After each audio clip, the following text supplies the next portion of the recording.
মাত্র একটা ডিম আর 1 কাপ আটা দিয়ে তৈরি করেন ভীষণ মজাদার এই রেসিপিটি। খুবই অল্প সময় মাত্র 10 মিনিটে এটা তৈরি করে নিতে পারবেন আর একসাথে অনেকগুলো নাস্তা তৈরি করে নিতে পারবেন।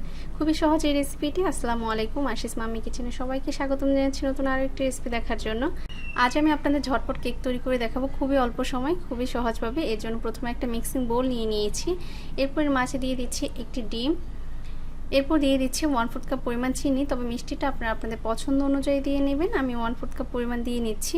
দিয়ে দিচ্ছি পরিমাণ মতো লবণ, এরপর দিয়ে দিচ্ছি 1 চামচ পরিমাণ গুঁড়া দুধ, এরপর দিয়ে দিচ্ছি 2 টেবিল চামচ পরিমাণ রান্নার রেগুলার তেল। এবার এই সব কিছু একত্রে খুব ভালোভাবে মিশিয়ে নেব।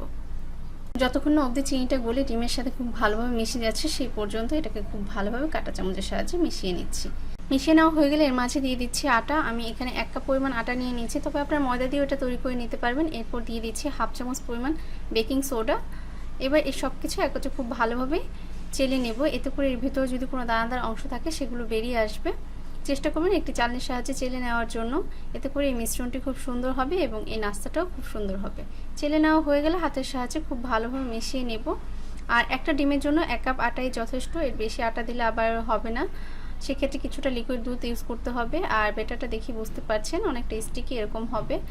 এবার হাতে বেশ কিছুটা পরিমাণ তেল মাখিয়ে নিয়েছি, আর যেই টেবিল চামচের সাহায্যে আমি এটা তৈরি করে নেব সেটার গায়ে তেলটা মাখিয়ে নিয়েছি, যাতে করে সহজেই নাস্তাটা বেরিয়ে আসে। এতে করে হাতে এই মিশ্রণটা লেগে থাকবে না, খুবই সহজভাবে তৈরি করে নেওয়া যাবে। আর এই চামচটার সাহায্যে তৈরি করে নিলে হবে কি প্রত্যেকটা নাস্তায় এক সমান হবে, দেখতে অনেক সুন্দর দেখাবে এবং ভেজে নিতেও সুবিধা হবে। এই একই পদ্ধতিতে আমি প্রত্যেকটা নাস্তা তৈরি করে নিচ্ছি। আর এই কেকগুলো খুবই সফট হয়, খুবই মজার হয়ে থাকে। এবার হাতের সাহায্যে ঘুরিয়ে ঘুরিয়ে এরকম একটা শেপ দিয়ে এটাকে তৈরি করে নিলাম। এই একই পদ্ধতিতে আমি সমস্ত কেকগুলো তৈরি করে নেব। তৈরি করে নেওয়া হয়ে গেলে এগুলো ভেজে নেব। ভেজে নেওয়ার জন্য চুলায় একটি প্যান বসিয়ে নিয়েছি, আর তাতে দিয়ে দিচ্ছি পর্যাপ্ত পরিমাণ তেল। চুলাটা হাইতে রেখে প্রথমে তেলটা গরম করে নিচ্ছি। যখন তেলটা খুব ভালোভাবে গরম করে নেওয়া হয়ে যাবে সেই পর্যায়ে চুলাটা একদম লোতে দিয়ে আমি এগুলো ভেজে নেব। এই নাস্তাগুলো এক এক করে মাঝে দিয়ে দিচ্ছি। এই পর্যায়ে চুলা আঁচটা একদম কমিয়ে দিয়ে এগুলোকে উল্টে পাল্টে ভেজে নেব। এতে করে প্রত্যেকটা কেক অনেক বেশি ফুলকো হবে এবং এর ভিতরটাও পারফেক্টভাবে কুক হবে।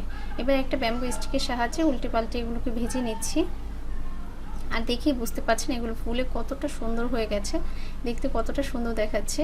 এবার চুলা আঁচটা একদম লোতে রেখে এগুলো সময় নিয়ে উল্টে পাল্টে পছন্দ মতো কালার করে ভেজে নিচ্ছি। আর এই একই পদ্ধতিতে আমি সমস্ত নাস্তাগুলো ভেজে নেব।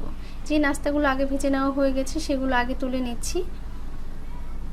আর দেখেই বুঝতে পারছেন মাশাআল্লাহ কত সুন্দর হয়েছে। এই একই পদ্ধতিতে আমি দ্বিতীয় বেসটাও ভেজে নিলাম।